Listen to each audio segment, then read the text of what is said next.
नमस्कार. माझ्या ज्योती गोसावी नावाच्या धार्मिक आध्यात्मिक यूट्यूब चॅनलवरती आपण सर्वांचे स्वागत आहे. लाईक करा, शेअर करा, सबस्क्राईब करा. आता आपण पाहत आहोत श्री आनंद चरितामृत अध्याय 7. घेता सज्जनाची नावे, पापी जीव जरी स्वभावे, त्याही पुण्यवंत व्हावे, हे महिमान नामाचे. सत्कथा करता श्रवण, पापी जन जाय उद्धरोन, ऐसे बोलता गिरवाण व्यासाची ये भारती. बहुपुराणी इतिहास एतद विषयी अस्ति बहुवस, सूत शौनक संवाद विशेष सत्कारोनी होतसे. नृसिंह म्हणे दयाळा, चरितामृत ग्रंथ रसाळा, प्रविष्ट होता क्षोत्रयुगला आनंद हृदयी ओसरे. पुढे पवित्र निरूपण करोन निववी अंतःकरण, जया निरूपणी सज्जन होय म्हणती ते करी. अवश्य म्हणून या बापू, उद्युक्त सांगण्या जो सत्कृपू, रोमांचयुक्त होऊनी वपू, निरोपी चरितामृत ग्रंथा. कोणे एके संवत्सरी दुर्भिक्ष पडले पृथ्वीवरी, स्त्रीचे उत्सवा भीतरी सामग्री जमली अनुष्टुप. समुदाय मिळाला अपार परम, अन्य वर्ण आणि द्विजोत्तम. बहुत करोनी पहिला श्रम, सामुग्री न मिळे किंचित. ब्रह्मस्व घेऊन सावकाराचे, कार्य केले उत्सवाचे. पुढे संकट ऋणमुक्तीचे, निवारिता रघुनाथ. दिनचर्या नित्यकृत, मठा माझी साहित्य. मिळविता कष्ट बहुत, भिक्षाटन न मिळता. दुर्भिक्ष योगे बहुत ब्राह्मण, भोजना येती साक्षेपे करून. तयाचे करता संगोपन, परमसंकट पडियेले. रामनवमी भाद्रपदीचा, उत्सव प्रतिवर्षी नेमाचा. शिवाय दिनचर्या विप्राचा, भोजनाचे मुक्तद्वार. हे सदावर्त दृढतर, सिद्धी पावविता श्री रघुवीर. ऋण काढून कुटुंबी विप्र, किती एक रक्षिले. ब्राह्मण भोजनामुळे यास, ब्रह्मस्व झाले बहुवस. ऐसे वृत्त पन्हाळ्यास, मामलेदारा तो कळू आले. तो संपन्न सर्वाविषयी, बहुत धन त्या संग्रही. धर्मानुकूल बुद्धी पाही, श्रीमंत आणि दयाळू. तया उपजली बुद्धी, ब्राह्मण भोजनामुळे सुधी. विप्रगुंतला ऋणबंदी, मुक्त करणे बहुपुण्य. ऐसे चित्ती आणून, स्वामी सामंत्रण पाठवून. किल्ले पन्हाळ्यास नेऊन, सत्कारले बहुसाल. विचारी आनंद मूर्तीस, ब्रह्मस्व किती आपणास. श्रीने कथिले होते तैसे, संख्या व्याज मुद्दलाची. परिसितात द्रुपत्याने, मोहरा पुतळ्या निहोन. किती एक मिळवणी सुवर्ण, खिचडी केली द्रव्याची. आसनी बैसून स्वामी राजा, अर्धपाद्यादी केली पूजा. उत्तम वस्त्रे देऊन योजा, अलंकारली श्रीमूर्ती. शेवटी अभिषेक सुवर्ण, स्त्रीचे मस्तकी धरून. चित्ती कृतार्थता मानून, नमस्कारले साष्टांगी. ठेवून घेतले किती एक दिवस, संतोषविले सन्मानास. मग निरोप मठा जावयास, घेऊन निघाले श्रीमूर्ती. श्री गणेशाय नमः. ती आनंद मूर्ती नमः. सज्जन लोकांची आणि साधूंची नुसती नावे जरी घेतली तरी पापी जीव तरून जातात, ते पुण्यवान होतात. हे नामाचे महिमान आहे. व्यासांचा ग्रंथामध्ये सत्कृपा श्रवण केली तर पापीजन कसे उद्धरून जातात असे सांगितले आहे. असे अनेक पुराणे आपल्याकडे आहेत आणि एतद्देशे म्हणजे या दिवशीच्या अशा अनेक कथा आहेत. सूत शौनकाच्या संवादातून अनेक कथा सांगितल्या आहेत. तसेच हे आनंद चरितामृत नावाचा रसाळ ग्रंथ आपल्या मुखातून सांगितला जावा, ज्याने आमचे कान तृप्त होतील आणि हृदयास आनंद वाटेल, अशी नरसिंहाने बापाजींना विनंती केली. आणि अवश्य म्हणून बापाजींनी पुढील कथा सांगण्यास प्रारंभ केला. कोण्या एका वर्षी पृथ्वीवरती खूप दुष्काळ पडला. त्यामध्ये श्रींचा म्हणजे रघुनाथ स्वामींचा उत्सव जवळ आला. पण म्हणावी तशी साधन सामुग्री काही जमली नाही. ती अगदी अत्यल्प प्रमाणातच जमली. पण ब्राह्मण आणि इतर वर्णाचे बरेच लोक उत्सवाला जमले आणि अनेक ठिकाणी फिरून सुद्धा अन्नधान्य मिळालेच नाही. शेवटी आनंद मूर्तींनी सावकाराकडून कर्ज घेतले आणि उत्सव साजरा केला. त्या ऋणाचे निवाटप शेवटी त्याचं जे काय निवारण आहे ते शेवटी रघुनाथांनीच केलेलं आहे. मठामध्ये रोजची दिनचर्या चालवण्यासाठी सुद्धा फारच कष्ट पडू लागले. पाण्याचे अन्नाचे दुर्भिक्ष पडले आणि कोठेही भिक्षा मिळत नाही म्हटल्यावर अनेक ब्राह्मण जेवण्यासाठी मठात येऊ लागले. रामनवमी, भाद्रपदाचा उत्सव तो दरवर्षी केला जातो. शिवाय रोज येणारे ब्राह्मण, त्यांना मठामध्ये भोजनासाठी मुक्त द्वार होते. त्यामुळे अजून कर्ज काढावे लागत होते. पण या सदाव्रतामुळे अनेक लोकांच्या जीवाचं तेव्हा रक्षण झालं. या वाढलेल्या कर्जाची गोष्ट पन्हाळा येथील मामलेदारास देखील कळाली. त्यांच्याकडे विपुल द्रव्य होते आणि त्यांची देण्याची पण वृत्ती होती. धर्माला अनुकूल अशी वृत्ती होती. ती श्रीमंत आणि दयाळू मामलेदार होता. त्याने मनात विचार केला की अन्नछत्र घालताना हा ब्राह्मण कर्जात बुडालेला आहे, तरी आपण त्यास सहाय्य करावे, त्याला ऋणमुक्त करावे असा विचार करून ब्रह्मस्व म्हणजे ऋण आनंदमूर्तींना बोलावणे पाठवले. किल्ले पन्हाळ्यावर नेऊन त्यांचा सत्कार केला आणि आपल्यावरती किती कर्ज आहे असे विचारले. मग आनंदमूर्तींनी कर्जाची रक्कम सांगितली. आकडा सांगताच त्यांनी व्याज आणि मुद्दल धरून मोरा, पुतळ्या, होन सगळे एकत्र सुवर्ण केलं. त्याची एक खिचडी केली. आनंदमूर्तींना आसनावरती बसवलं, त्यांचं पूजन केलं, उत्तम अलंकार वस्त्रे दिली, अर्धेपाद्य पूजन केले आणि शेवटी त्यांना सुवर्ण अभिषेक केला आणि मनात कृतार्थता मानून त्यांना नमन केले.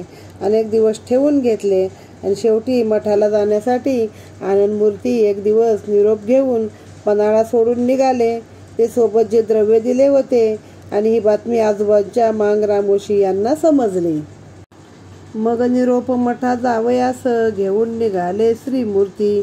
द्रव्य मिळाले हे वर्तमान तेथील मांग रामोशी याने ऐकून योजना केली. त्यांनी द्रव्यहरण करावे. सांगलीस जाती विप्रमांदी, मार्गे लुटावे अडचणी संधी. बातमी राखोन्यांवदी वाटोवाटी निघाले. मग रामोशी पाठीमागे लुटावया पाहती लागे. निबड संधीत आडमार्ग रोदिते झाले ते दवा. संपादित द्रव्य बरोबर कंटाळ्या घातल्या आश्वावर. ब्राह्मण पाचचार आपण मार्गी निघाले. मातंगे लुटावे हाक देऊन इतक्यात धनुर्धर दोघे जण. पाठीतून निरकनी बाण रूपे मनोहर दिसताती. मांग रामोशी चोर पंक्ती शंका पावले आपले चित्ती. कोणी वाट सरू हे असती गाठ तुटल्या मग लुटू. तेथून एक ग्रामी वस्तीचा आनंदमूर्ती स्वामी. राहिली अंतर्यामी बातमी राखीची तस्कर. तेथून प्रभाती निघाले चोर मंडळी मागे चाले. संगतीत पाहू लागले तवन दिसती धनुर्धर. असती मंडळी ब्राह्मण आज करू सर्व हरण. पाठलाग करीत जाण संधी पाहती लुटावया. निबिड स्थळ चाळना राखून तस्कर गेले वेगे करून. गाठ घातली पाहून शस्त्रे परजोनी स्वहस्ते. खड्ग खेटक तुणीर धनुष्या लावून सर. उभे राहिले समोर पाहिल्या चोरे दोन मूर्ती. संकट हरता श्रीराम भक्त काम कल्पद्रुम. तेजपुंज निरुपम धनुर्धर प्रबळ रूपधारी. तस्कर झाले भयभीत उभे ठेले चकित. तदा लुटावयाची मात सहज सांडली तस्करी. म्हणती आज प्रातःकाळी फक्त होती द्विज मंडळी. आता आले यांचे जवळी धनुर्धर दोघे कोठून हे. आता असो या समयी गोष्ट ही करता नीट नाही. वेळ टाकून पुढे पाही संधी साधून लुटावे. पुढे गाठले तया चोरे तो संगे दिसती धनुर्धर. ऐसे झाले 3 वार तस्कर झाले हिमपुटी. ऐसे करीत करीत स्वामीच पोचविले सांगलीत. लीला विग्रही श्री रघुनाथ अगम्य चरित्र नवर्णवे. मागून चोरही सांगलीस येऊन भेटले श्रीमूर्तीस. शस्त्रे ठेवून भूमीस दंडवत घातले पुढारा. स्वामी पुसले कोण तुम्ही एरू बोलले तस्कर आम्ही. आपणा लुटावयाचे कामी उद्योग केला त्रिवार. पाठी रक्षिता श्री रघुवीर तो आपणा रक्षी निरंतर. तेजस्वी पुरुष धनुर्धर दोघे देखिले तुम्हा संगे. एरवी पाहतान दिसती लुटते समयी जवळ असती. येथे एवढी तयाप्रती पाहतीन दिसती कोठेची. तुम्हा रक्षी श्री रघुराज रोम वक्र करील कोण दुजा. ऐसे स्पष्ट समजोना आज शरणांगत पातलो. स्वस्त नांदावे उघडद्वारी भय काळजी सांडोन दुरी. आपुला हस्त अभयशिरी मस्तकी आमुच्या ठेवी जे. ऐसे ऐकता चोर उक्ती सद्गदित आनंदमूर्ती. नमन त्या चोरासी करते झाले साष्टांग. म्हणते तुम्ही थोर गुणवंत पुण्यवंत, म्हणून तुम्हा श्री रघुनाथ दर्शन देऊन झाले गुप्त, महिमा तुमचा आगाध. बोलावून मांदी तस्कराची, भोजन वाढले यथारुची, समाधानी करून त्यांची राहविले दिन एक. दुसरे दिनी तयासी, द्रौपदीला जावयासी, लीला वर्णित ग्रासी, चोर गेले आपुल्या.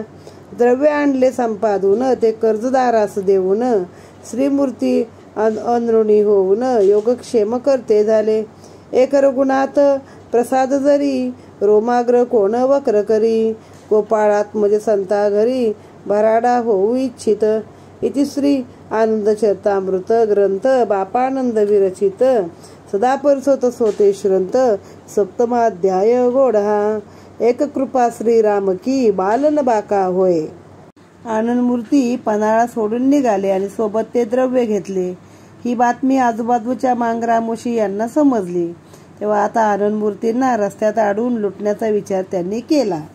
सांगलीच्या रस्त्याने निघाले. आता त्या रस्त्यात कसं निबिड अरण्य लागलं, तिथं अडवावं असा विचार केला.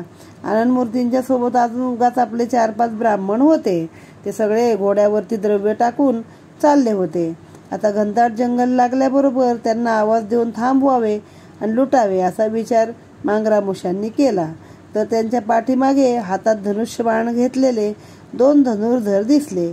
या लुटारूंना शंका आली की कोणतरी वाटसरू यांच्या सोबत चाललेले आहेत, तर त्यांना पुढे जाऊ दे. हे जरा मागे पुढे गेले की मग आपण यांना लुटू. शेवटी तेथून एका जवळ असलेल्या गावात आनंदमूर्ती बरोबरच्या शिष्यासह सामानासह तेथे मुक्काम केला. तेव्हा हे चोर देखील त्यांची बातमी घेत त्यांचा माग काढीत काढीत तेथेच राहिले. मग सकाळी उठून चालू लागले. चोर देखील निघाले. त्यांच्या मागावर चोर होतेच पुन्हा तेव्हा सोबत काही ते धनुर्धर दिसले नाहीत. मग त्यांनी लुटायची संधी शोधत सगळे पुन्हा एकदा निबिड अरण्याच्या रस्त्याला आले आणि स्वतःच्या हातातली शस्त्र वगैरे अशी पाजळली, हातात घेतली, काय तिरकमटे, तलवारी, भाले असतील ते. आणि चोर त्यांना आवाज देणार तेवढ्यात बघतात तर 2 तेजे पुंज बलमार असे धनुर्धर तिथे दिसू लागले. त्यामुळे त्या तस्करांनी आपला बेत रद्द केला. असे 3 वेळा झाले. 3 वेळा त्यांना हल्ला करता आणि लुटावे असे मनात विचार आले की ते 2 धनुर्धारी दिसायचे. असं करता करता त्या लुटारूंनी अखेर स्वामींना सांगलीच पोचते केले. म्हणजे देवाचीच योजना होती की त्यामुळे इतर कोणी लुटायला आलं नाही. मग सांगलीस पोचल्यावरती मठात गेल्यावर आपली शस्त्र बाजूला ठेवून त्याने आनंदमूर्तींना साष्टांग घातला आणि त्याने विचारले की तुम्ही कोण आहात. त्यावरती चोर उत्तरले की आम्ही चोर आहोत. आम्ही तुम्हाला लुटण्यासाठी तुमच्या मागावरती होतो. पण जेव्हा जेव्हा आम्ही तुम्हाला लुटण्याचा प्रयत्न केला तेव्हा तुमच्या मागे 2 धनुर्धारी असे बलदंड असे धनुर्धारी दिसायचे. तुम्हामध्ये प्रत्यक्ष श्रीराम रक्षण करत आहे, तर तुमचं कोण काय वाकडं करणार हे समजून आम्ही तुम्हाला शरण आलो आहे. तरी आता तुम्ही आमच्या म्हणजे काय मस्तकावर हात ठेवा आणि आम्हाला द्या, तुम्ही अनुग्रह द्या. आम्ही शरणागत आलो, आम्हाला क्षमा करा. तर तुम्ही सुखनैव नांदा, ही भय चिंता काळजी सोडून नांदा आणि आमच्या मस्तकावरती तुमचा अभय हस्त ठेवावा. ज्याला रघुनाथ रक्षण करतो त्याचं कोण काय वाकडं करील. हे ऐकून स्वामी सद्गदित झाले आणि चोरांनाच उलटा नमस्कार घातला की म्हणाले, तुम्ही किती पुण्यवंत आहात की तुम्हाला श्री रघुनाथ दर्शन देऊन गुप्त झाले. असे म्हणून त्या चोरांच्या सगळ्या टोळीला आतमध्ये बोलावले. त्यांना आग्रहाने ठेवून घेतले. त्यांना भोजन घातले. 1 दिवस ठेवून घेतले आणि दुसऱ्या दिवशी निरोप दिला. मग ते चोर आनंदमूर्तींचे गुणगान गात घरी गेले आणि आणलेले द्रव्य सावकारास देऊन ते कर्जमुक्त झाले. एक कृपा श्रीराम की, बालन बाका होय. अशा संता घरी गोपाळात म्हणजे दास होऊ इच्छितात. इथे आनंद चरितामृताचा 7वा अध्याय समाप्त झालेला आहे. आनंदमूर्ती रघुनाथ स्वामी महाराज की जय. अक्कलकोट केसरी स्वामी समर्थ महाराज की जय. श्री गजानन महाराज की जय.